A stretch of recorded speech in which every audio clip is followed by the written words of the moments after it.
5 எருக்க இலைய எடுத்துக்கோங்க. இந்த மாதிரி பேப்பரில் அந்த இலைய வச்சு இந்த இந்த இது இருக்குது, கல் இருக்குல்ல, அம்மி வந்து அதில் நைஸாக நச்சுக்கோங்க. இது வந்து கொஞ்சம் விஷம் இந்த மாதிரி இருக்கும், அதனால சாப்பாட்டு இந்த மாதிரி விஷயத்தில் வந்து நம்ம வந்து சேர்க்கக்கூடாது, தனியாக செப்பரேட்டாக யூஸ் பண்ணணும்.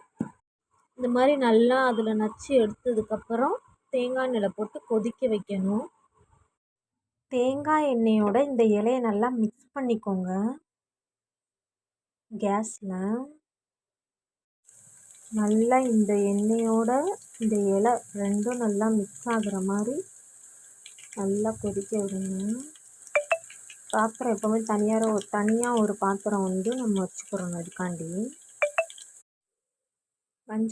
மஞ்சப்பொடி கொஞ்சோண்டு கலந்துக்கோங்க.